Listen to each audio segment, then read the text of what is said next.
gender-based violence requires a multi-pronged solution. It's not easy to solve. Tonight, the feds and Nunavut team up to tackle domestic abuse. The important change is that this isn't about treatment facilities that are being delivered by white people. An addictions treatment center in northern Quebec gets a new home. Imagery on the shirt is kind of like imagery that you would see from coast to coast to coast. And an artist gives the shirt off his back for Truth and Reconciliation Day.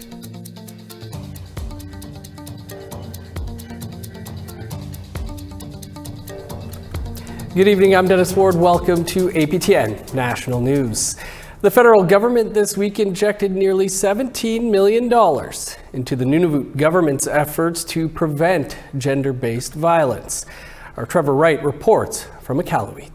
Canada's Minister of Women, Marcy Ian, was in Nunavut to announce $16.4 million as part of Ottawa's National Action Plan to end gender-based violence in the territory. An additional $500,000 contribution is being made to bolster Nunavut's crisis hotlines. According to territorial officials, the rate of domestic violence against women in Nunavut is far too high. Nunavut Inuit are the victims of violent crime at a rate of 12 out of 13 times higher than women in other jurisdictions in Canada. The rollout of the funding will be taking place over 4 years, with Nunavut receiving $4 million a year to expand shelters, awareness campaigns, educational workshops, and prevention programs. As gender-based violence requires a multi-pronged solution. It's not easy to solve. A solution that takes into account the lived experiences of Indigenous women and girls. The crisis hotline will likely be used to strengthen existing services in the territory. The Department of Health will be working with existing partners in the territory, and the details are still being finalized, but it's likely that it'll be an enhancement to already existing services. Trevor Wright, APTN National News, Iqaluit. An addictions recovery center in northern Quebec has a brand new facility where Inuit can seek help for substance abuse and bring their families along with them. Amelia Fournier has that story. We're very connected to the land, Mother Nature. It brings us a lot of peace. It's basically natural therapy to us. George Haukai has been through his own healing journey, having dealt with his past alcoholism by getting in touch with his Inuit culture. I didn't take much counseling when I was going through problems, and a lot of my therapy was my alone time on the land, my time traveling, my time dog sledding, my time just hunting in general. It made me reflect on life a lot. For years, Haukai has been giving the guests at Iswarsavik Regional Recovery Center the same treatment in Kuujjuaq, an Inuit town in northern Quebec. I find them much calmer in a sense when they're out with us, versus being inside a building, they're not at ease. When they're going out on trips, like I said, they get to reflect on themselves. He was instrumental in the work to build a brand new Iswarsavik. Established in 1994, Iswarsavik was originally a community-based center for adult Inuit struggling with addictions with a 9-bed capacity. Now, the new center holds up to 32 people, including family members, with added services like childcare, well-stocked art rooms, and private rooms for families. At the official reopening on September 20th, people shared their hopes that the center would help address the high addiction rates in Nunavik. We've all been touched by this one way or another. I'm not immune from it. Iswarsavik also went from 20 staff members to 70. 60% of them are Inuit. But at the end of the cycle, it's really like, don't go back home kind of feeling. Like it's very we really connect to each other. We start growing together. Executive Director Itwa Snowball says Iswarsavik offers community care. We used to help each other and help, if there was a problem within the family or within the community, they would help together and work on it together. This is something that when you're in Iswarsavik, this is the feeling that you get. The new program was tested out on a pilot group this past spring. Allison Meshner, the youth coordinator, says the program gave some parents the chance to spend time with their children. They weren't always together all the time, so when they came into our program, it was reconnecting them just through activities and family sessions and stuff like that. Meshner says that as a mother, she hates being away from her children for even a work day, let alone 8 weeks, the duration of Iswarsavik's program. Like the colonial cycle, that was, our children were being taken away. Like I can imagine how it must feel for our past guests that came here without their children, were like feeling that void. But with a bigger center comes a bigger budget. Snowball says they're still hoping for more long-term funds from all levels of government. Just having reoccurring funds that we can provide for operational funds, and not having to look elsewhere. This is a dream. This is something that we're going to work towards. And when I do meet with ministers, that's what I tell them, that that's what we need. At the reopening ceremony, the Quebec government announced $9.3 million over the next 3 years for Iswarsavik's operational funds. We heard the request for proper funding for the next 3 years. So I don't want to talk about numbers. I just want to make sure that you don't have to worry about this. Worry about people, not the numbers. We'll be there. The federal government has contributed $29 million to the construction of the new center and helps fund the Nunavik Regional Board of Health. Indigenous Services of Canada Minister Patty Haidu says they're working on expanding funding for programs like Iswarsavik. The important change is that this isn't about treatment facilities that are being delivered by white people, designed by white people, often without really any understanding of the trauma that people have lived through. This is by Inuit, for Inuit, with the sustainable funding that they need. Ultimately, Snowball wants to make sure his people know they have a place to heal. Well, this is something that, I recommend people to look into and to make sure that, we do have facilities to help our people within Nunavik for beneficiaries, and I encourage them to reach out and join us. Amelia Fournier, APTN National News, Kuujjuaq, Quebec. Thanks, Amelia. Great concept there, keeping the families together. Well, it's a big day tomorrow, the third National Day for Truth and Reconciliation. And APTN News will have a lot of special coverage. Here's Daryl with more. Hey everyone, Daryl Stranger here. I am on the ground in Ottawa on Parliament Hill. Now, as you can see behind me, final preparations are being made for tomorrow's live special event, Remembering the Children. Now, tomorrow everything gets started at 12:30 p.m. with a pre-show, and that's going to be on APTN and aptnnews.ca. You can catch all of that. And then immediately following our pre-show, we're going to have the live special event, Remembering the Children. And following that, we are going to have a post-show as well. So we're going to have a pre-show, the live special event, and then a post-show. And that all starts tomorrow at 12:30, and you can catch everything on APTN and aptnnews.ca. And there's going to be special guest performances. We're going to have a few guest speakers throughout the day, so make sure you tune in tomorrow.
Welcome back to Nova Scotia now, where over 500 students placed orange flags in the shape of a heart, creating a symbol of healing.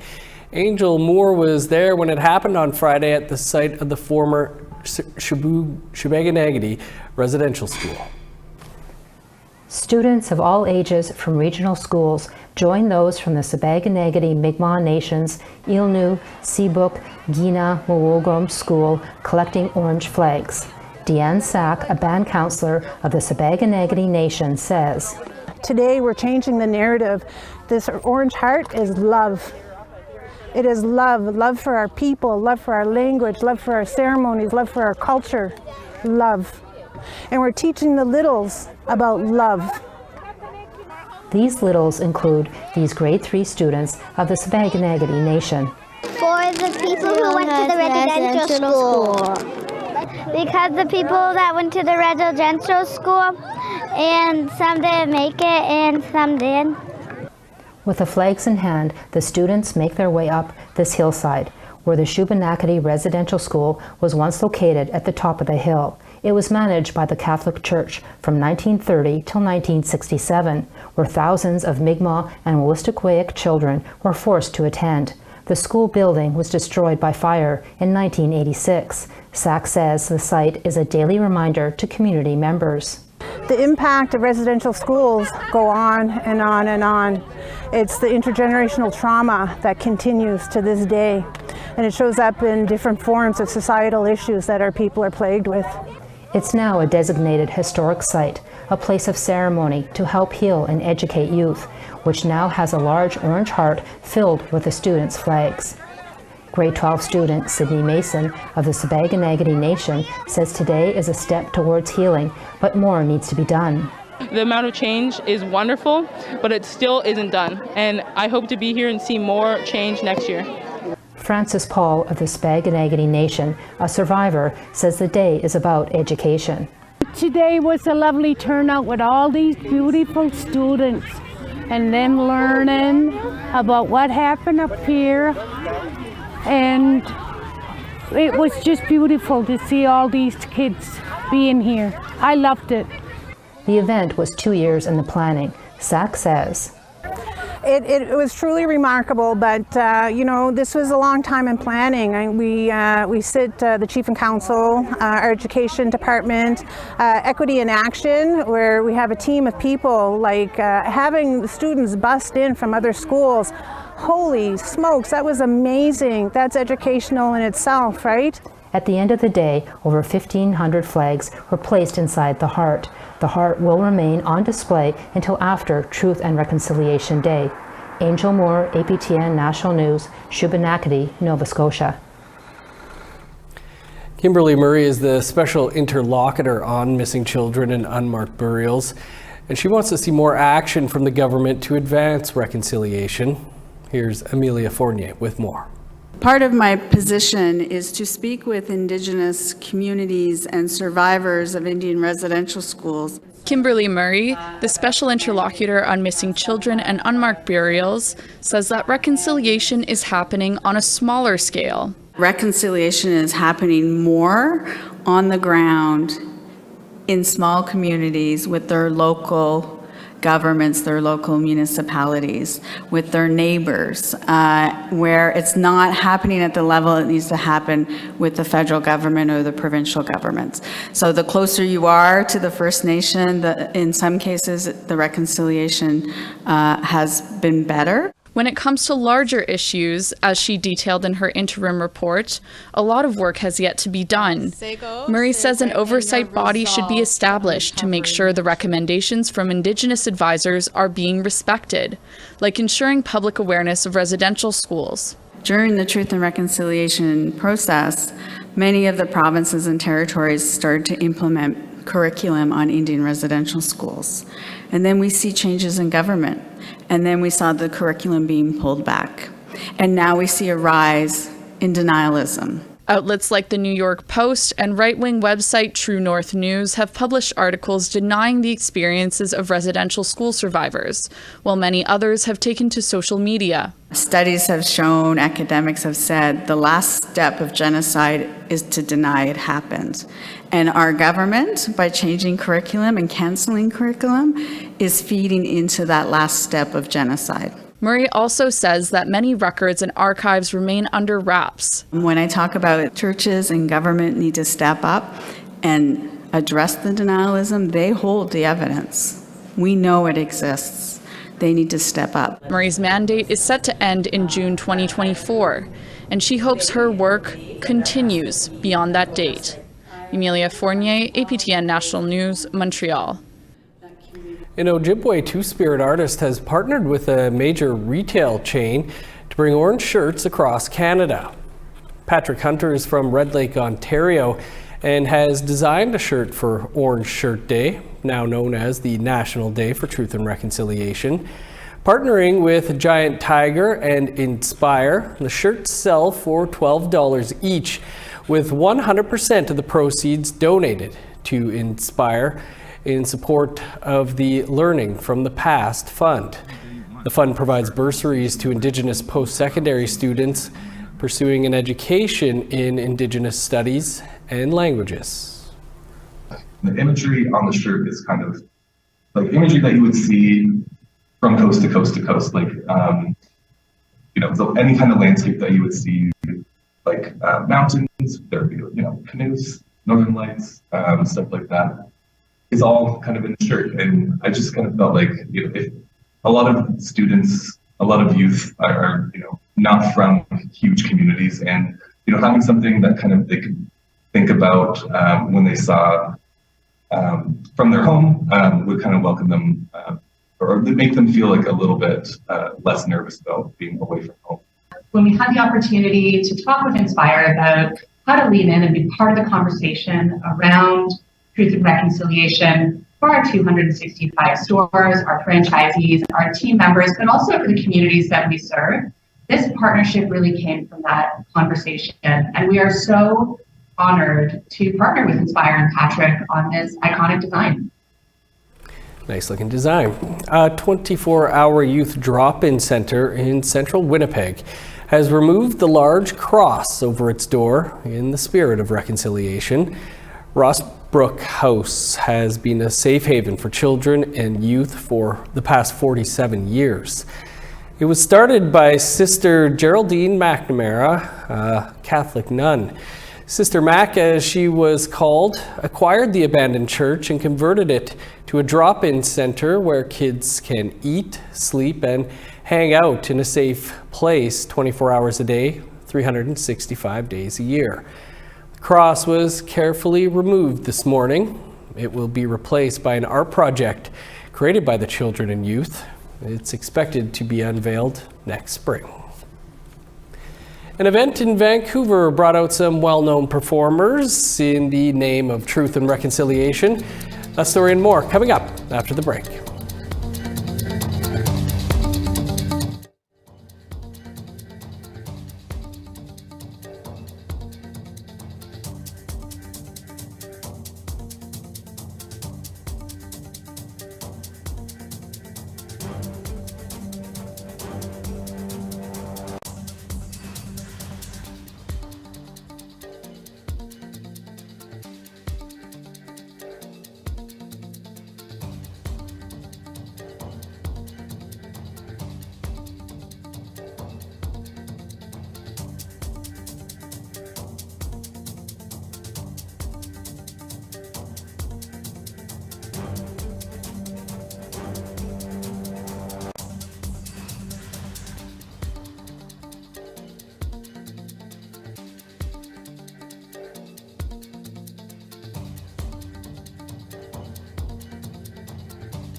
Starting on the East Coast, 20 in Halifax, 19 in Charlottetown.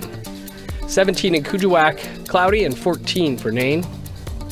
23 in Montreal, sun's out, and 21 in Shubenacadie. Showers and 22 in Sault Ste. Marie, partly cloudy, and 22 in North Bay. Rain and 19 in Thunder Bay, 20 for Sioux Lookout. In northern Manitoba, sunny and 8 in Churchill, cloudy, and 17 for Norway House. 23 in Winnipeg and Brandon, showers, and 21 in Dauphin. 18 in Regina, cloudy, and 15 in North Battleford. 12 with cloud in Meadow Lake, showers, and 12 in La Ronge. In northern Alberta, showers, and 11 for High Level and Grand Prairie. 11 with cloud in Edmonton, rain, and 10 in Lethbridge. Sunny and 16 for Vancouver, 17 under the sun in Victoria. Showers and 13 in Prince George, 14 in Smithers. 4 in Old Crow, chance of snow, and 6 in Whitehorse. Cloudy and 6 for Yellowknife, cloudy and 6 for Norman Wells. 0 with snow in Sax Harbor, 7 in Pawlatuck. 6 in Chesterfield, cloudy, and 5 in Arviette. -4 in Resolute, +1 in Arctic Bay. Artists and performers were featured at an event held in Vancouver honoring National Truth and Reconciliation Day. APTN's Tina House was there and has this story.